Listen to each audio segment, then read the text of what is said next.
Hello, sheep. How are you doing today? You're eating grass. That's nice.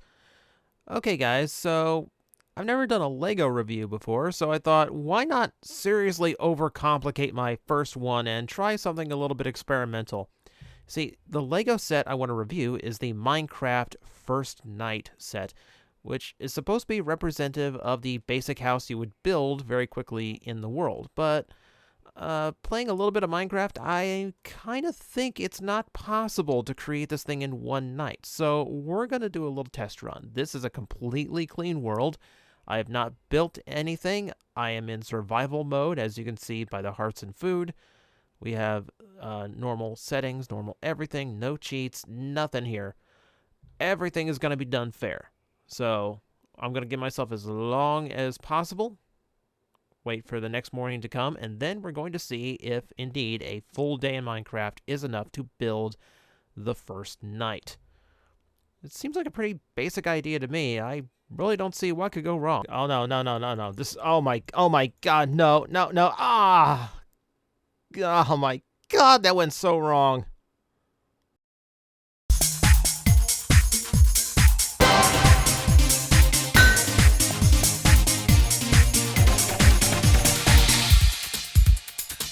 Since the Lego movie, I've been buying more of the brick building toys than I have in years, but reviewing them is tricky as Lego collectors expect different things than your common toy shopper in a review.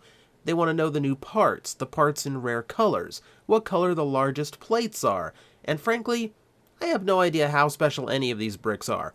So don't expect the most in-depth review. I am a Lego semi-casual. This will be kept as such. Now, let's see the first night itself. Constructed from 408 parts, mainly being 2x2 in size, which is no surprise, I find that it's a lot simpler than most LEGO builds I've done before. Because it's keeping to the spirit of Minecraft, the structures aren't as complex. Experienced LEGO builders would probably be bored putting it together, but I think it works for a few reasons. First, because it's Minecraft, it feels very unintimidating to experiment with to create your own projects, and indeed, the instructions seem to encourage it. Since so much is built based on 2x2 proportions, it's easy to see how it goes together, thus how it can be reassembled. Also, because this is a license that will attract kids and game players who may not be used to LEGO, it's not too challenging for them to build, making a nice entry point to the toy line. For veterans though, this might feel a little unsatisfying, as you can have this built in real life in just over an hour, easily within the first night of owning it. Daybreak. The first night has passed. This is my house so far. It's a crafting table and one chest. And this hole that a creeper made.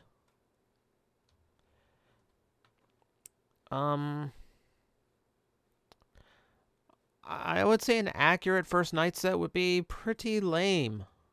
The full build is a 16 by 16 block of a house with just enough uneven terrain to feel like the faux 8-bit world it's set in. The walls are two-tone gray, with the middle layer dark gray molded brick pattern, akin to the stone bricks in the game. It'd be an ambitious choice on your first night in the game, but I appreciate the added detail it gives.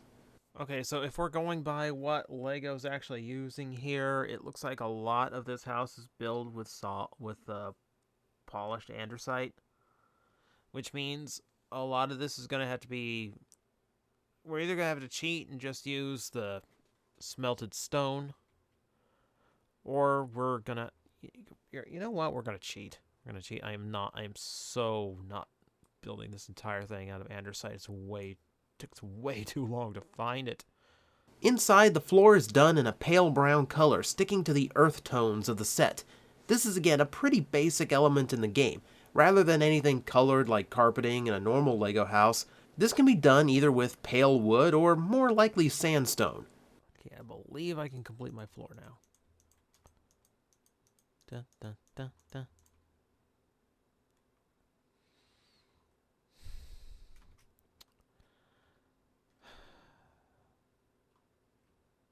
Gonna get the rest of the sand I need. Gonna find a corner. Going to cry. For a better look inside, the set does have a hinge on the side to open the house up, allowing easy access for your playset needs. Furnishing inside are all the right essentials to a good Minecraft structure. There's a crafting table with 3 printed bricks to get the design right, and looks quite good, like the in-game block come to real life. Likewise is the bed, squared off and looking very much like the one in the game, with some added size to be long enough for a minifig to catch a nap until the monsters go away. We instantly hit a problem because the Lego set required 3 to create a bed. I require but 2. So, among the many inaccuracies this is going to have, tiny bed. Apparently the Lego man demanded king size. The nightstand's an interesting touch. You can see where the designers opted to add decor you wouldn't bother with on the first day for the sake of things not looking boring. At the least, it's a square stand and a flat panel, so accurate to one you could make. Not so accurate is the chest. While it's molded in a similar color and size like the large storage chest in the game, it's a standard Lego chest you'd see in any pirate or castle set, and honestly feels out of place. The kitchen area is more familiar though.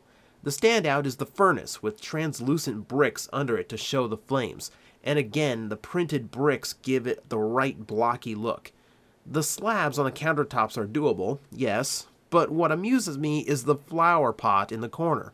It adds a hit of color to the interior, but to make a flower pot in the game requires clay, which you'd have to hope you spawn nearby cause it can be hard to find.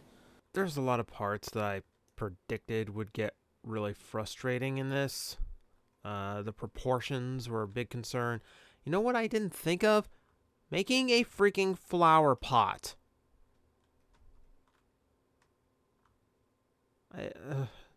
This is where I would get hung up because none of this stupid stuff is clay.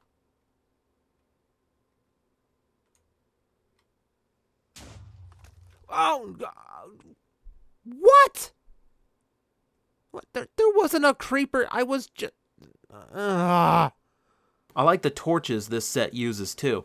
There's nothing like a square flame to remind me where this Lego set came from. We also have an item frame recreated with jumper plates.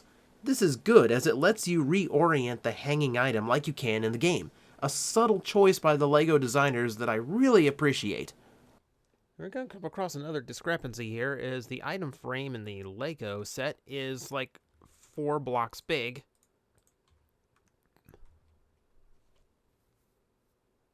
Boom. And that's all the space that one takes up. Let's go to the exterior again. One of the biggest elements is the animal pen on the side, and it's probably where Lego's designers went the farthest with aesthetic over accuracy. It's just big enough for one animal to be kept in, but the two-tone wood look they went for is impossible in the game, as is the 2-door gate.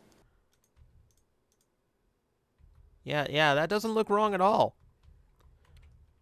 I'm sure many pig pens have like a little... what the... No, go away. No, out. This is for pigs, not for you. Yeah. This game is not supposed to be stressful. Just want to make my pig pen and its stupid little floating middle gate thing. Also in 2 shades of brown is the door, though doors in the game can have 2 colors to them, so I can let it pass easier here. What's more glaring is, to be large enough for a minifig, the door has to go from the floor to the roof, which is drastically out of proportion with everything else's 2x2 size pattern.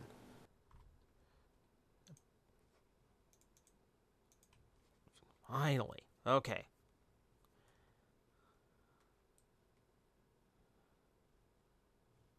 So it's a cheat, but I can make 2-tone giant door. My God, does this look stupid. Other aesthetic choices aren't so glaring. There's windows on all sides for keeping a lookout for monsters, always nice in an early structure. There's also poles at the corners, which isn't something I'd think to include, again being a designer's choice to keep it looking interesting, but I kind of approve of this one. The house isn't just a big stone block this way. It also creates the illusion of an overhang for the edge of the roof, which gets a sloped look while still being blocky, and this is a look you can achieve in the game with staircases. Okay, number 1, the zombie got into the pig pen. Number 2, he really wants up here.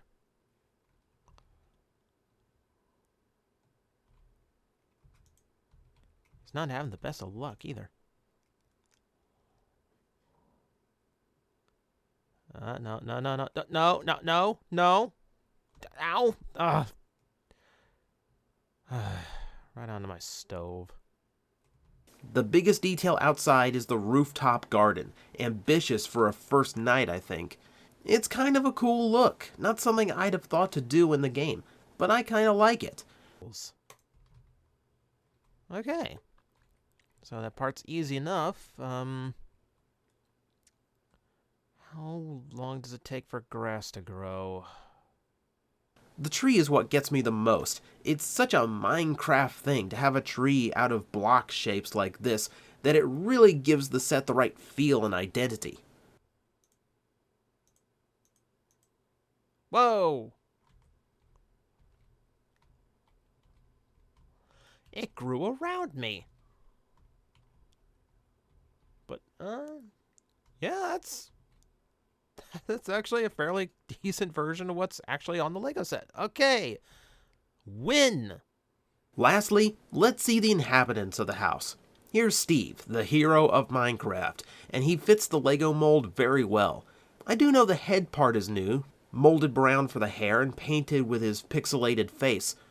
The Lego minifig design fits Minecraft great, outside of the rounded arms. They could have been swapped for a new blocky mold, but it keeps this a proper minifig, so it's a happy medium I can accept. Also, being the first night, all his accessories are wooden. Steve gets an axe, the pickaxe we've seen already, and a sword, all in wood brown. I like the molding on these new parts, squared off and given some extra layers to get that pixelated look right without it making it just a flat shape. Really nicely done. Some creatures will inhabit this house as well. This little brick-built piggy I'm fairly sure has new parts as well to get his blocky look right. He's nicely done and kinda cute, and it's nice to have one around that doesn't require a carrot to lure. Go. You can go. Yeah, you see, you're looking at it. You're looking at the house. That's going to be your home. It's going to be your home. Well, technically, the fenced-in area beside it is going to be your home, where I will be nice and cozy in my own bed and my stove, and you will be outside, trapped in the rain, and have nothing but dirt to sleep on. But, you know, I think in the long run, this will be mutually beneficial for both of us, until the day where I'm really in the mood for bacon. But I really like that this set includes the signature baddie, the Creeper. Next to Steve, he's about the right size for the explosive monster. It uses the same block head as Steve with a tampoed face, but the body is a new component with a pair of 1x2 flat tiles stuck to the side. The new part is very strange, and outside of the Creeper, I'm hard-pressed to think of how it could be used. I do like that LEGO thought to replicate its shuffling feet, though it does feel bare without the camo-style pixelation on him. Still, it's unmistakable for what it is, and it's actually molded in a way to fit diagonally on a plate, so he gets a little bit more personality out of his stances than you'd expect. If you need more space for all of these guys to fit on, LEGO did something clever. First, the sections of the roof aren't pegged in and are easily removed, letting you add to the terrain and giving access to the inside without having to split it in half. Also, to complete this shelter, if you have the farm set as well, the two are designed to sit together. No pegged connection is made, but the shapes line up perfectly, giving you a full-size layout for a complete home. As a fan of the game, I'm quite happy with the set. It gets the aesthetic across, and feels like something I could make in the game is sitting on my table in the real world. Okay, guys, so, that's as complete as I could get it.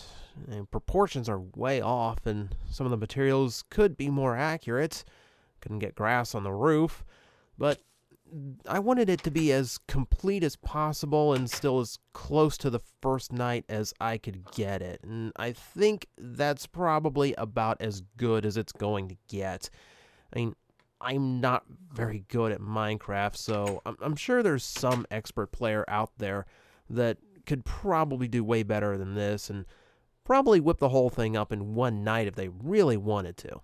It's just not something that's possible to make in the first night. What? Well, yeah, all the different materials, rounding up a pig, the clay pot, smelting all the cobblestone and glass, one night's absolutely impossible. What? You should have known just looking at the roof. You can't grow grass on dirt alone. You need to take a grass block up there with a silk touch pickaxe. Silk touch pick... Enchanting? This set requires enchanting. Enchanting tables are diamond and obsidian. There's no way to get that on the first night. You can't even get the levels for that spell on the first night. Don't forget the 13 bookshelves the enchantment requires too. 13 books. You have any idea how much paper that takes? 117 sheets. Better start harvesting sugarcane. I can't. I cut down all the sugarcane in the area on the trip where the monsters swarmed me. Ah, well, looks like you have a foraging trip to go on. As for those watching, my recommendations go out to fans of Minecraft and casual LEGO fans, as the more experienced aren't going to find this as rewarding as the uninitiated.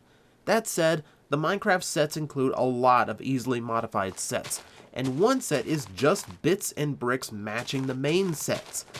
Even the experienced builders could find something to do with all of those new parts in matching colors, and again, it's encouraging creative builds in an easy to approach way. I hope this series gets expanded on in the future, as just like playing the game, there's really no limit to what could be done with it.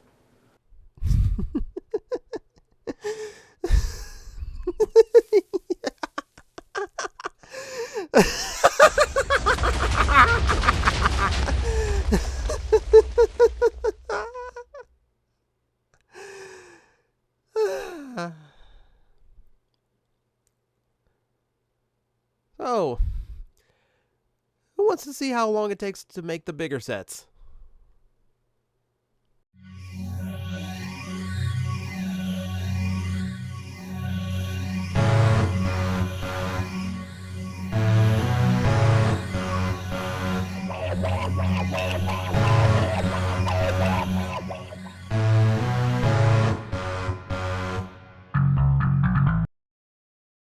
Okay, guys, full transparency time.